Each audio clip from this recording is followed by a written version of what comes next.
রাসূল করিম সাল্লাল্লাহু আলাইহি ওয়াসাল্লাম আখেরি শাবানে খুতবা পেশ করেছিলেন এবং সেই খুতবায় তিনি বলেছিলেন, হে উপস্থিত জনগণ, হে মানব মণ্ডলী, আল্লাহ পাক আমাদের জন্য একটি পবিত্র মাস আমাদেরকে দিচ্ছেন, দান করেছেন, যে মাসটির নাম হচ্ছে রমাদান।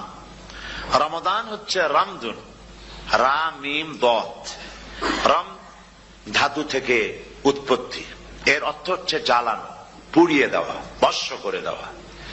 রমাদান, রমজান মুবারকে যারা নাকি সিয়াম সাধনা করে, আত্মত্যাগ করে, অর্থাৎ তিতিক্ষা, ত্যাগ এবং তিতিক্ষা করে, রমজান মুবারকে আল্লাহ পাক যেভাবে রোজা চান ওইভাবে যারা রোজা রাখে, তাদের সমস্ত গুনাহ সমূহকে আগুন যেমন আবর্জনাকে জ্বালিয়ে দেয়, রোজা যদি সঠিকভাবে কারো হয় তাহলে তার গুনাহগুলিকে এইভাবে জ্বালিয়ে ভস্ম করে দেয়। সুবহানাল্লাহ ওয়া বিহামদিহি। এই রমাদান আমাদের সামনে। আমি আমার আলোচনার শুরুতে আমি আপনাদের খেদমতে আরজ করতে চাই যে মাসটির মধ্যে আমরা প্রবেশ করতে যাচ্ছি, দুটি জিনিস আমাদের সামনে এখন। একটি হচ্ছে আমরা মাহে রমজানকে ইস্তেকবাল করতে যাচ্ছি, মাহে রমজান আমাদের সামনে। দোয়া করে নেই যে আল্লাহ পাক এই পবিত্র রমজানের সম্মান করার মতো তৌফিক আমাদেরকে দান করো, আর যেভাবে রোজা রাখলে পরে তুমি খুশি হও সেইভাবে আমাদেরকে রোজা রাখার তৌফিক দান করো, বলি আমিন। এটি হচ্ছে সর্বশ্রেষ্ঠ মাস আল্লাহ পাক মুসলমানদের জন্য দান করেছেন। আবারও বলি আলহামদুলিল্লাহ। কোরআন শরীফের মধ্যে আল্লাহ সমস্ত ইবাদতের কথা বলেছেন, কিন্তু ডিটেইলস আলোচনা করেন নাই।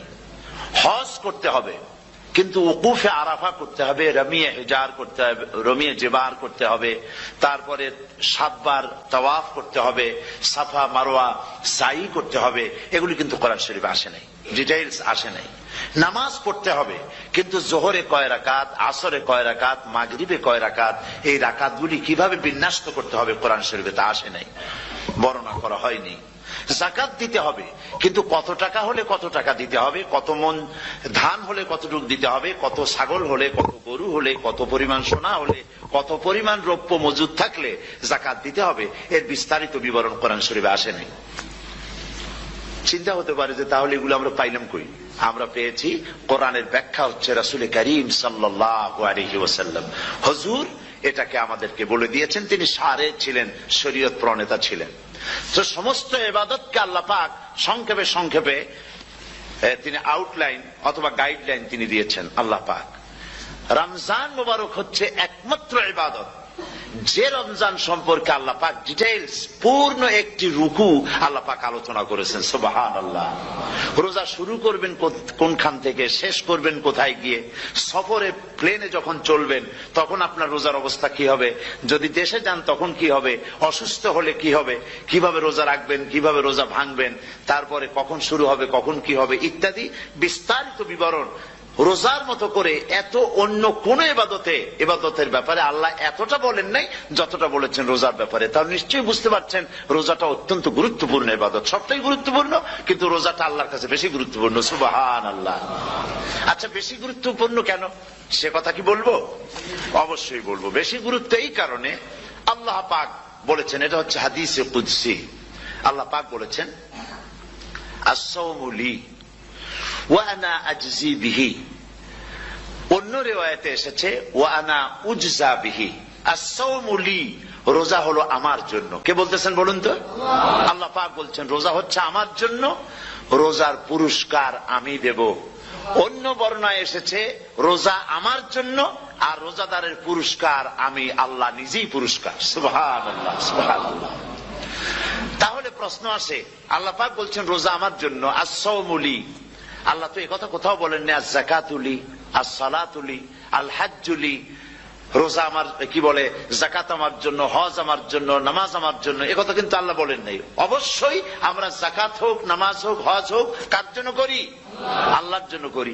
রমজানের ব্যাপারে আল্লাহ খাস করেছেন যে আস-সাওমু লি, রোজা আমার জন্য। এই কথাটার অর্থ কি, তাৎপর্য কি, ব্যাখ্যা কি, সিগনিফিকেন্স কি? এর সিগনিফিকেন্স হচ্ছে এই যে প্রত্যেকটা ইবাদতের দুটি ধরন আছে। কয়টা ধরন বলুন তো? দুটি ধরন।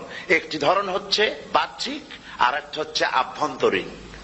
প্রত্যেকটা ইবাদতের দুটি দিক আছে, একটা মানুষকে দেখানো আর একটা ভেতরের।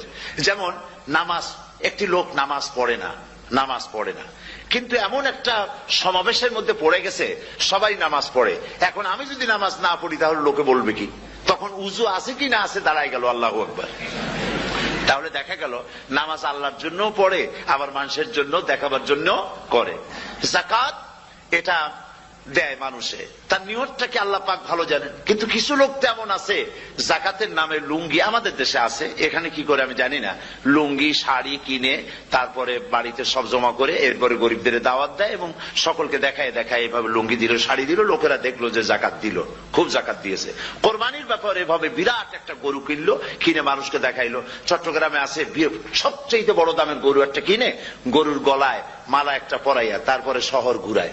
এখন অবশ্য এটা কমে গেছে আগের থেকে অনেক। মানুষ দেখুক যে অমুকে এই গরুটা কোরবানি করেছে। এটা কি কোরবানির জন্য হলো না মানুষকে দেখাবার জন্য হলো? হজ, টাকা আছে, লোকেরা বলবো কি যে এত টাকার মালিক তাও হজে যায় না, সুতরাং যাই একটু হজ করে আসি। তাহলে হজ করা গেল, আবার মানুষকে দেখাবার জন্য করলো। দুটি জিনিস আছে। কিন্তু একমাত্র রোজা যদি কেউ রাখে মানুষকে দেখাবার জন্য সকাল থেকে শুরু করে সন্ধ্যা পর্যন্ত না খাইয়া কোনো পাগলও থাকবে না। বলেন আপনারা ঠিক কিনা? সে তো মানুষকে দেখাবার জন্য দাঁত পরিষ্কার করে নিল আর দুপুরে ভাত খাই নিল, বউতেও টের পাইল না। পারবে কিনা? পারবে। টয়লেটে গিয়ে খাই নিল ভালো করে, কোন একটা আড়াল জায়গা নিয়ে খেয়ে গেল, বাচ্চাও দেখলো না, বউতেও দেখলো না, খেয়ে নিল। তাহলে সে তো রোজা রাখলো না। আল্লাহ পাক বলছেন আসসামুলি, রোজা হচ্ছে আমার জন্য। যে রোজা রাখে আমার জন্যই রাখে, মানুষকে দেখাবার জন্য সারাদিন না খাইয়ে থাকার কোন প্রশ্নই ওঠে না। সুবহানাল্লাহ। সুতরাং রোজা যে রাখলো সে আমার জন্যই রাখলো। ওয়া আনা আজজি বিহি, রোজার পুরস্কার আমি আমার হাত দিয়ে দেব। সুবহানাল্লাহ, আমার হাত দিয়ে দেব। ম্যানেজার যদি বলে এই কাজগুলি করলে পরে বেতন, নির্ধারিত বেতন পাবা, আর এইটা যদি করো তাহলে বেতনটা আমি দেবো আমার হাত দিয়া, তাহলে এমপ্লয় যারা তারা বুঝতেই পারবে যে মালিক যখন নিজেই দেবে তাহলে ম্যানেজারের মতো দেবে না, মালিক মালিকের মতোই বড় করে দেবে। তো আল্লাহ পাক ফেরেশতাদের কাছে এটা রাখেন নাই, সব নাকি তোমরা লেখো গিয়া, আর রোজার সওয়াব আমার হাত দিয়ে আমি দেব। সুবহানাল্লাহ। এরপরে আল্লাহ পাক বলছেন, অন্য রিওয়ায়াতে এসেছে রোজা আমার জন্য, আর রোজাদারের পুরস্কার আর কিচ্ছু না, রোজাদারের পুরস্কার আমি আল্লাহ নিজেই পুরস্কার হয়ে যাব। সুবহানাল্লাহ। হাদিস শরীফে এসেছে রোজা রাখলে পরে ক্ষুধার কারণে, খালি পেটে থাকার কারণে টক্সিন জাতীয় এক প্রকারের গ্যাস তৈরি হয় পেটের ভেতরে, স্টমাকের মধ্যে, ফলে মুখে এক রকমের দুর্গন্ধের সৃষ্টি হয়। নবীজি বলেছেন রোজাদারের মুখের থেকে যে গন্ধ বের হয় আল্লাহ পাকের কাছে রোজাদারের মুখের গন্ধ মেশক আম্বারের চাইতে বেশি পবিত্র। আপনার মুখের গন্ধটাও আল্লাহর কাছে পবিত্র। রোজাদারদের জন্য জান্নাতের একটি দরওয়াজা খাস করে রাখা হয়েছে, যার নাম রায়্যান। এই দরওয়াজা রোজাদারদের জন্য, কেবলমাত্র রোজাদারেরা সেখান থেকে প্রবেশ করবে, আর কেউ প্রবেশ করতে পারবে না। এই রোজাদারদের সম্পর্কে আল্লাহ পাক বলেছেন, হাদিস শরীফে এসেছে, বুখারী শরীফের হাদিস, রাসূল করিম সাল্লাল্লাহু আলাইহি ওয়াসাল্লাম বলেছেন লিসাইমে ফারহাতান, ফারহাতুন ইনদা ফিতরিহি ওয়া ফারহাতুন ইনদা লিকাই রাব্বিহি। রোজাদারের জন্য দুইটা খুশি। কয়টা খুশি বলুন তো? কে বলছেন? আল্লাহ রাসূল বলছেন রোজাদারের জন্য দুইটা খুশি। লিসাইমে ফারহাতান, দুটি খুশি। ফারহাতুন ইনদা ফিতরিহি, একটা খুশি হচ্ছে ইফতারের সময়। এই ফিতরিহি দুটি কথা, এই একটি কথার দুটি ব্যাখ্যা হয়। একটা হচ্ছে ইফতারের সময়, ইফতারের কথাও বলা হয়েছে, আর ঈদের কথাও এর মধ্যে বলা হয়েছে। ইফতারের সময় হলো একটা খুশি, আর একটা খুশি হচ্ছে ইনদা লিকাই রাব্বিহি, যখন রোজাদারের সঙ্গে আল্লাহ পাক দেখা করবেন তখন হবে আরেকটা খুশি। তার মানে হচ্ছে রোজাদারদের সঙ্গে স্পেশাল আল্লাহ রাব্বুল আলামিন সাক্ষাৎকারের ব্যবস্থা করবেন। সুবহানাল্লাহ। তাহলে দুটি জিনিস হলো, একটা হলো ইফতারের জন্য দুটা, রোজাদারের জন্য দুটা খুশি, একটা হলো ইফতারের সময়, আর একটা হচ্ছে আল্লাহর সঙ্গে যখন দেখা করবে। তো ইফতারের যে খুশিটা, এই খুশি রোজাদার ছাড়া কেউ বুঝবে না। ইফতার সারাদিন রোজা রাখার পর সামনে পেঁয়াজি, বেগুনি, সালাদ, তরমুজ, মিষ্টি, তারপরে আম্বালা সুইট মিটের নানান রকমের মিষ্টি, এরপরে মুড়ি, কত কিছু সব সামনে নিয়ে বসে আছে। দেখছেন অবস্থা? সমস্ত কিছু সামনে বসা, ঘড়ির দিকে তাকানো। আপনি যদি 5 মিনিট আগে খান, ফেরেশতা এসে মুখের উপর থাপ্পড় মারবে, বেটা খাইলি কেন বলবে? কেউ বলবে না। কোন ফেরেশতা লাঠি নিয়ে দাঁড়ায় আছে? দাঁড়ায় নাই, কিন্তু আপনি খাচ্ছেন না কেন? সুবহানাল্লাহ, সুবহানাল্লাহ বলবেন না? অন্তত 1500 বছর আগে আল্লাহ রাব্বুল আলামিন নির্দেশ করে রেখেছেন, সূর্য সাদা হওয়া থেকে, পূর্ব দিগন্ত সাদা হওয়া থেকে শুরু করে পশ্চিম দিগন্তে যখন কালো হয়ে কালো রেখা দেখা দেবে, যখন মাগরিব হয়ে যাবে, সূর্যাস্ত যাবে, ততক্ষণ পানাহার আর স্ত্রী সম্ভোগ থেকে বিরত থাকো। 1500 বছর আগের আল্লাহ রাব্বুল আলামিনের এই নোটিশ কিভাবে কার্যকরী হচ্ছে উম্মতের মধ্যে, মুসলমানদের ভেতরে। খাবার সামনে আছে, পিপাসা লেগেছে। এখন তো পিপাসা লাগে না, খুব ঠান্ডার সময়, এখন রোজা রাখতে খুব মজা হবে, তাই না? খুব মজার রোজা। কিন্তু এই রোজা যখন জুন মাস আর জুলাই মাসে আসবে, তখন টের পায় মানুষ রোজা কাহাকে বলে। প্রচন্ড পিপাসা, সামনে সব খাবার পড়ে আছে, একটা খাবারের দিকে রোজাদারের হাত যায় না, ঘড়ির দিকে তাকায় আর চুপ করে বসে বসে আল্লাহর জিকির করতে থাকে। আল্লাহ কয়, ফেরেশতারা দেখ, এই বান্দা বানাইতে নিষেধ করছিলি, সুবহানাল্লাহ। আল্লাহ খুশি হয়ে যান। রোজাদার অপেক্ষা করতে থাকে, ঠিক যখন কাটায় কাটায় সময়টা এসে গেছে, তখন আল্লাহর নাম করে খুরমা দিয়ে, পানি দিয়ে ইফতার শুরু করে দিল। আল্লাহ পাক খুশি হয়ে গেলেন। এই যে ইফতার, সারাদিন রোজা রাখা ইফতার করায় যে মজা, রোজা রাখলো না এরকম লোকেরাও কিন্তু ইফতার করে, করে না? পুরান ঢাকায় আছে, ঢাকার তো কয়েকটা এলাকা আছে, পুরান ঢাকার লোকেরা নাকি বলে যে, যারা রোজা রাখে না তারা বলে যে, রোজা না রাখে একরকম পাপ করছি, আর ইফতার না করে কবিরা গুনাহ করবো নাকি, ইফতার তো করাই লাগে। তো খুব মজা করে ইফতার করে তারা।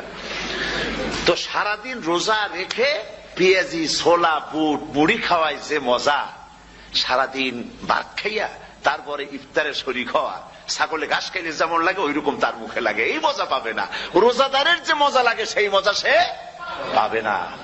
সারা মাস রোজা থাকার পর, আল্লাহর হুকুম মেনে সারা রাত রোজা রাখার পর, তারপরে ঈদের দিনে জামা কাপড় পরিষ্কার করে, শেরওয়ানি গায়ে লাগাইয়া, পাঞ্জাবি পরে, আতর মেখে, এরপরে ঈদের জামাতে যখন দাঁড়ায় যায়, সে যে মজা পায়, সারা মাস রোজা রেখে ঈদের জামাতে গিয়ে সে যে মজা পায়, যে রোজা রাখলো না, ঈদের দিনে খুব জামা, পাজামা, সেন্ট এগুলো মেখে টেকে প্রথম কাতারে গিয়ে দাঁড়ায় গেছে, ও সেই মজা পাবে না। ওর মনের মধ্যে একটা চোর চোর ভাব থেকেই যায়। সে মনে মনে ভাবে, এই জামাত আমার না, জোর করে আসছি, এইখানে দাঁড়াবার যোগ্যতা আমার নাই। মনের মধ্যে সে একটা অপরাধী ফিল করে, সে ফিল করতে থাকে। সুতরাং রোজাদারের জন্য দুইটা খুশি, একটা হচ্ছে ইফতারের সময়, আর একটা খুশি হবে যখন আল্লাহ তাদেরকে দেখা দেবেন। সুবহানাল্লাহ। এই রোজা আল্লাহ পাক দান করেছেন। আচ্ছা, কি জন্য রোজা আমাদের দিলেন? এই জন্য দিয়েছেন যে একটা মাস পৃথিবীর মুসলমানরা না খেয়ে থাকুক দিনের বেলায়, ওই না খেয়ে থাকার যে খাবারগুলি বাঁচবে, এগুলি আল্লাহ অন্য কোন এলাকার মানুষদের খাওয়াবেন নাকি? এই জন্য করেছেন রোজা, এই জন্য করেন নাই। রোজার ফজিলত আল্লাহর নবী বলেছেন, রমজান মুবারকের এত ফজিলত, মানুষ যখন কোন ইবাদত করে, আল্লাহ পাক সেই ইবাদতের নেক আমলের সওয়াব 10 থেকে শুরু করে 700 পর্যন্ত বাড়ায় দেন। 10 থেকে শুরু করে 700 করে 700 বাড়ায় দেন, ইল্লা সাওম, রোজা ছাড়া। নবীজি বলেছেন, রমজান মুবারকে কেউ যদি একটি নফল কাজ আদায় করে, একটি নফল ইবাদত করে, অন্য মাসের একটি ফরজ আদায় করার সওয়াব আল্লাহ পাক নামায় আমলে দিয়ে দিবেন। রমজান মুবারকে কেউ যদি একটি ফরজ আদায় করে, অন্য মাসের 70টি ফরজ আদায় করার মতো সওয়াব আমলনামায় আল্লাহ দিয়ে দিবেন। সুবহানাল্লাহ। এই মাস আমাদের সামনে, আল্লাহু আকবার বলি, আল্লাহু আকবার বলি, আলহামদুলিল্লাহ। এই পবিত্র মাস আমাদের সামনে। এই মাসে এত সওয়াব, নফল হয় ফরজের মতো, আর ফরজ হয় 70টা ফরজের মতো। এত সওয়াব কেন হইল? আমরা না খেয়ে থাকি সেই জন্য নাকি? বলতে পারেন কেন হলো? একটি কারণ, শাহরু রমাদান আল্লাযী উনজিলা ফীহিল কুরআন। সুবহানাল্লাহ বলবেন না? এই রমজান মাস হচ্ছে সেই মাস যে মাসে আল্লাহ রাব্বুল আলামিন কোরআনে কারীমকে নাযিল করেছেন। এই মাসের মধ্যে একটি রাত আছে, খায়রুম মিন আলফি শাহর, যে রাতটি 1000 মাসের চাইতে বেশি গুরুত্বপূর্ণ আল্লাহর কাছে। সুবহানাল্লাহ। একটি রাত 1000 মাসের চাইতে গুরুত্বপূর্ণ। 1000 মাস ক্যালকুলেটর দিয়ে হিসাব করলে দেখা যায় যে 1000 মাসে 83 বছর 4 মাস হয়। তাহলে তার অর্থ কি এই যে একটানা 83 বছর 4 মাস ইবাদত করলে যে সওয়াব হবে, এই রাত্রে ইবাদত করলে সেই সওয়াব হবে? হতে পারে, এরকম হতে পারে, কিন্তু ব্যাখ্যাটা কি? ব্যাখ্যাটা হচ্ছে আরবিতে আলফুন শব্দ দিয়ে 1000 বোঝানো হয় না। আরবিতে যখন আলফুন বলা হয় তাহলে বোঝা যায় সংখ্যাধিক্য, বিপুল সংখ্যা, হাজার হাজার, হাজার হাজার, থাউজেন্ডস এন্ড থাউজেন্ডস। এইটাকে বোঝাবার জন্য আরবিতে ব্যবহার করা হয় আলফুন, হাজার হাজার। তাহলে আল্লাহ কি বুঝাতে চাচ্ছেন? আল্লাহ রাব্বুল আলামিন তিনি আয়াত দ্বারা বুঝাতে চান, এর ব্যাখ্যা হচ্ছে এই পৃথিবীর মানবতার কল্যাণের জন্য, এই পৃথিবীর মানুষের ভালাইয়ের জন্য, মঙ্গলের জন্য হাজার হাজার মাস ধরে এই পৃথিবীর মানুষের যে কল্যাণ হয় নাই, এই রমজান মোবারকে একটা রাত আছে যেই রাতে আল্লাহ রাব্বুল আলামিন মানবতার সেই কল্যাণ করেছেন। সেই কল্যাণ কি দিয়ে করেছেন? শাহরু রমাদান আল্লাযী উনজিলা ফীহিল কোরআন, কোরআন নাযিল করে পৃথিবীর মানুষকে সেই কল্যাণ আল্লাহ দিয়েছেন। সুবহানাল্লাহ। বন্ধুগণ, কোরআন, কোরআন কি নিয়ামত আমাদের কাছে! সেই নিয়ামতকে আমরা চিনলাম না, আমরা বুঝতে পারলাম না কত বড় নিয়ামত আল্লাহ আমাদের দান করেছেন। এই কোরআন যেন আপনি শুনতে পারেন, পড়তে পারেন, বুঝতে পারেন, সেই জন্য আল্লাহ রাব্বুল আলামিন শরিয়াত কি সুন্দর ব্যবস্থা করেছে। কোরআন শোনার জন্য রমজান মুবারকে তারাবিহের নামাজের ব্যবস্থা করা হয়েছে। সুবহানাল্লাহ, সুবহানাল্লাহ। যারা সব সময় পড়তে পারেন না, কোরআন তেলাওয়াত জানেন না, অথবা সারা বছরও এক খতম কোরআন শরীফ পড়া হয় না, শরিয়ত কি সুন্দর বিধান করলো যে আপনি যেন 30 পারা কোরআন শরীফ শুনতে পারেন। এই ব্যবস্থা তারাবিহের নামাজের মধ্যে শরিয়ত করে দিয়েছে। আলহামদুলিল্লাহ, আলহামদুলিল্লাহ। যাদের টাকা কড়ি আছে আমি তাদেরকে অনুরোধ করব, যদি পারেন তাহলে মেহেরবানি করে রমজান মুবারকে উমরা পালন করবেন। আমি উমরার নিয়ত করে এসেছি, ঢাকা থেকে উমরার নিয়ত করে এসেছি, আপনাদেরকে দেখে গেলাম। আর আমি এখান থেকে ডাইরেক্ট মদিনা মুনাওয়ারায় চলে যাব ইনশাআল্লাহ। লাইলাতুল কদর পর্যন্ত হারামাইন শরীফাইনে কাটাতে চাই, নিয়ত করেছি। আপনারা দোয়া করুন আল্লাহ যেন কবুল করেন। কি মজা যখন আপনি হারামাইন শরীফাইনে যখন তেলাওয়াত শুনবেন, আপনার কাছে মনে হবে যেন কোরআন শরীফ নাজিল হতেছে। সুবহানাল্লাহ। সেখানে তো নামাজের পরে হাত তুলে মোনাজাত করা হয় না, শুধুমাত্র রমজান মুবারকে বেতেরের নামাজের মধ্যে ইমাম সাহেব হাত তুলে মোনাজাত করেন। গত বছর রমজান মুবারকের লাইলাতুল কদরে আমি ছিলাম, গত কয়েক বছর ধরে আল্লাহ যাওয়ার তৌফিক দিয়েছেন দয়া করে।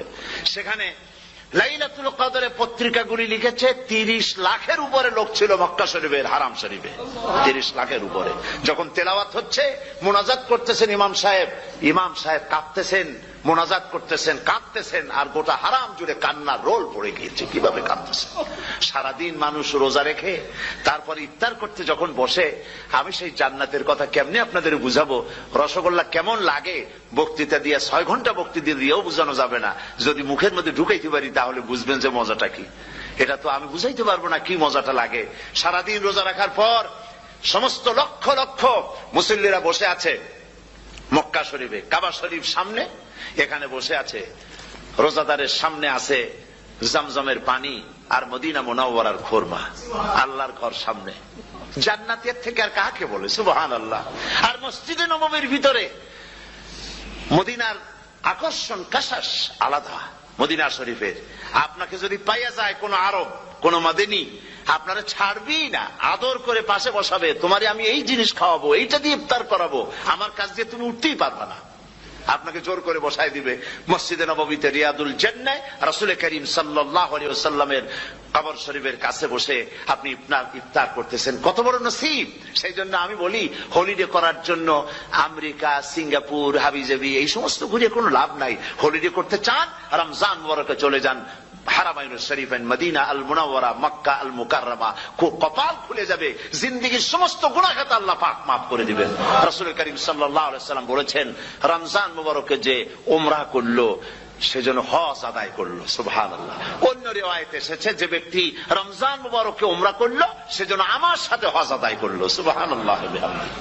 তো বলতেছিলাম যে কোরআনে কারীম হচ্ছে একটি বিরাট নিয়ামত, এই নিয়ামত শোনানো হয় রমজান মুবারকে। আমি এবার এসে খুব খুশি হলাম একথা শুনে যে ইস্ট লন্ডন মসজিদ তারা একটা ব্যবস্থা করেছে, সুন্দর একটা রেডিও তারা আবিষ্কার করেছে। না কি করছেন আপনারা? ট্রান্সমিটার তৈরি করেছেন। ওনারা ওখানে রেডিও বিক্রি করেন, আপনারা বহুটা খরচ করেছেন, তারা হাজার হাজার পাউন্ড খরচ করে টাওয়ার বানিয়েছেন এবং একটা ফ্রিকোয়েন্সি তারা নিজেরা নিয়েছেন, আর রেডিওগুলি 125 পাউন্ড করে ওনারা দিচ্ছেন খরচ হিসেবে। এইটা যারা নিয়ে যায় ঘরের মধ্যে বসে তারাবিহের তেলাওয়াত তারা শুনতে পাবেন। মহিলারা অনেক সময় আসতে পারেন না, মহিলারা ঘরে বসে শুনতে পারবেন। ওই ইস্ট লন্ডন মসজিদে যত ওয়াজ হবে, তেলাওয়াত হবে, নামাজ হবে, আজান হবে, ওয়াজ হবে, জিকির হবে, সব আপনার ঘরে বসে আপনি শুনতে পারবেন। আল্লাহ রাব্বুল আলামিন এই ইকদামকে, এই পদক্ষেপকে আল্লাহ কবুল করুন, সবাই বলেন আমিন। এবং প্রত্যেকের ঘরে ঘরে এই রেডিও পৌঁছে যাক, আমরা বলি আমিন। আল্লাহ যেন কবুল করেন। আপনি ঘরে বসে মসজিদের সমস্ত প্রোগ্রাম পেতে পারবেন। আর কি সুন্দর, সেখানে যিনি তেলাওয়াত করেন, আজান দেন, আলহামদুলিল্লাহ, তার আজান শুনলে পরে তো মনে হয় যে আমি মক্কা শরীফে চলে গেছি, মদিনায় চলে গেছি। আর তেলাওয়াত কত সুন্দর, আলহামদুলিল্লাহ। আল্লাহ তার প্রতি রহম করুন, আমরা বলি আমিন। সুতরাং বলতেছিলাম যে এই পবিত্র রমজানুল মুবারক, এটি কি, জিনিসটা কি, জিনিসটা বুঝাবার জন্য আমি বলি, যেমন এই ঘড়িটা এটা কেনার পর 2-1 বছর পর এটা ফাস্ট হয় অথবা কি হয়, স্লো হয়ে যায়। তখন এটাকে সারার জন্য আমরা হসপিটালে দেই। হসপিটাল মানে লন্ডন হসপিটাল না, ঘড়িরও হসপিটাল আছে। তো ঘড়ির হসপিটালে দিলাম, ওরা এটাকে দেখে শুনে ওয়াইলিং করে টরে দিল ঠিক মতো। একবার যদি ঠিক করে দিল, আবার আমার 1-2 বছর চললো, আর কোনো ডিস্টার্ব করবে না, ঠিক কিনা? আপনার গাড়ির ইঞ্জিন যদি কোন রকমের অসুবিধা করে, তাহলে গাড়ির ইঞ্জিনকে ওভারহোলিং করতে হয়, ইঞ্জিন ডাউন দিতে হয়। একবার যদি ইঞ্জিন ডাউন দিলেন, ওভারহোলিং করলেন, তাহলে আপনার এই গাড়ি 5-6 বছরের জন্য আর হাত দিতে হবে না। এই কথাগুলি বুঝতে পারছেন কিনা? সারা জীবন, সারা মাস অন্যায় করার পরে, গুনাহ করার পরে মানুষের অন্তঃকরণে কালিমা লেগে যায়। আল্লাহ রাব্বুল আলামিন রমজান মুবারকের একটা ব্যবস্থা করেছেন, ইঞ্জিন ওভারহোলিং এর মতো, ইঞ্জিন ডাউন দেওয়ার মতো। আপনার কালকে, আপনার আত্মাকে, আপনার বিবেককে, আমার বিবেককে পরিষ্কার করার জন্য রমজান মাস করে দিয়েছেন। রমজান মুবারকের একটি মাসের কোর্স যদি কমপ্লিট করা যায়, তাকওয়া দিয়া যদি ভরে দেওয়া যায়, তাহলে বাকি 11 মাস আরামসে চলবে, কোনো অসুবিধা হবে না। নবীজি বলেছেন, রমজান মুবারকে মাস আসার সঙ্গে সঙ্গে আল্লাহ রাব্বুল আলামিন তিনি জান্নাতের সমস্ত দরজাগুলি খুলে দেন, আর জাহান্নামের সব দরজাগুলি আল্লাহ রাব্বুল আলামিন বন্ধ করে দেন। সুবহানাল্লাহ। আর শয়তানকে শৃঙ্খল দিয়ে বেঁধে ফেলা হয়, শিকল দিয়ে শয়তানরা বান্ধা হয়ে যায়। এই হাদিসটা যখনই শোনাই বিভিন্ন জায়গায়, লোকেরা বিভিন্ন জায়গায় প্রশ্ন করে, হুজুর কোন তো যে শয়তানরে বান্ধা হয়, কিন্তু রমজান মাস হতো লোকেরা মদ খায়, মিথ্যা কথা কয়, তাহলে শয়তান বান্ধা থাকলো কেমনে? আমি বলি, দেখেন, এরও ব্যাখ্যা আছে। এর ব্যাখ্যা হলো এই, কোন কোন ঘড়ি আছে একবার চাবি দিলে 6 মাস চলে, আর একবার চাবি দিলে 2 বছর চলে, আবার চাবি দিলে লাইফ চলে যায়। এরকমের ঘড়িও আছে। কোন কোন মানুষের শয়তানে এমন চাবি দিছে যে চাবিতে 6 মাস চলে, কোনটায় 10 মাস চলে, কোনটায় বছর চলে। রোজার মাসেও যারা গুনাহ করে, শয়তানে এমন চাবি দিছে যে রোজার মাসেও বন্ধ হচ্ছে না। এরা শয়তানের খপ্পরে পড়ে গেছে। আল্লাহ এই চাবি থেকে মুসলমানদেরকে হেফাজত করুন, বলি আমিন। জোরে বলেন আমিন। শয়তান থেকে পানাহ কেউ দিতে পারে না, কোন গভর্নমেন্ট পারবে না। ব্রিটিশ গভর্নমেন্ট পারবে নাকি? American government? কেউ পারবে না। শয়তান থেকে পানাহ দিতে পারে কেবলমাত্র কে? ওই আল্লাহ রাব্বুল আলামিন আমাদেরকে শিখায় দিয়েছেন শয়তানের ওয়াসওয়াসা থেকে আমার কাছে পানাহ চাও। আউযু বিল্লাহি মিনাশ শাইতানির রাজিম। বিতাড়িত মরদুদ শয়তানের ওয়াসওয়াসা থেকে পানাহ চাই, আল্লাহর কাছে পানাহ চাও। আল্লাহ পাক বলেন আমি পানাহ দিতে পারি শয়তানের ওয়াসওয়াসা থেকে। শয়তান থেকে আশ্রয় একমাত্র সিকিউরড, নিরাপত্তা পেয়েছেন আল্লাহর পয়গম্বরেরা। সুবহানাল্লাহ। আম্বিয়া আলাইহিমুস সালাম তারা আল্লাহ কর্তৃক নিয়ন্ত্রিত, শয়তানের ক্ষমতা নাই পয়গম্বরদের কাছে যাওয়া। চতুর সীমানার ভেতরে শয়তান প্রবেশ করে কোন নবীকে ওয়াসওয়াসা দিতে পারবে না, বলি সুবহানাল্লাহ। এই জন্য শয়তান থেকে বেঁচে যাওয়া, শয়তানের ওয়াসওয়াসা থেকে বাঁচা খুবই কঠিন। সেই জন্য আল্লাহ পাক বলছেন শয়তানকে বেঁধে রাখা হয়, জান্নাতের সমস্ত দরজা খোলা, জাহান্নামের সমস্ত দরজা বন্ধ হয়ে যায়। এই নিয়ামতের মাস আমাদের সামনে। প্রত্যেকটি যখন কোন ওয়ার্কশপ হয়, তো ওয়ার্কশপের জন্য এক একটা কি বলে সিলেবাস থাকে। রমজান মুবারক একটা ওয়ার্কশপ। এই ওয়ার্কশপের মধ্যে একটা সিলেবাস আছে, সেই সিলেবাসের নাম হচ্ছে কোরআন। কোরআন কোরআন কোরআন নাজিলের মাসে আমরা কি কোরআন তেলাওয়াত করি? বলেন। রোজা হচ্ছে, হাদিস শরীফের মধ্যে বলা হয়েছে আস-সাওমু জুন্নাহ, রোজা হচ্ছে ঢাল। রোজা কি কন্ত? ঢাল। বোঝেন তো ঢাল কি? প্রোটেক্টর। আপনি জিহাদের ময়দানে, যুদ্ধের ময়দানে নিরাপত্তার জন্য, বাইরের থেকে আক্রমণকে ফিরাবার জন্য কি ব্যবহার করেন? ঢাল ব্যবহার করেন। রোজা হচ্ছে ঢাল, শয়তানের সমস্ত আক্রমণ থেকে বাঁচার জন্য রোজা হচ্ছে ঢাল। রোজার দিনে কেউ যদি আপনার সাথে ঝগড়া করে, তাহলে রাসূল বলেছেন তুমি বলো, তুমি ঝগড়ায় প্রবৃত্ত হবে না। তোমার সাথে যদি কেউ ঝগড়া করে, তুমি বলবে ইন্নী সাইম, আমি রোজাদার। আমি তোমার মতো ঝগড়া করতে আমিও পারি, আমি তোমার মতো গালাগালি দিতে পারি, কিন্তু আমি দেব না, ঝগড়াও করব না, গালিও দেব না, মারামারিও করব না, কারণ আমি রোজাদার। সুবহানাল্লাহ। রোজা আপনাকে গুনাহ থেকে বাঁচায় দেবে। দেখেন রোজা কিভাবে গুনাহ থেকে বাঁচায়। মিথ্যেবাদী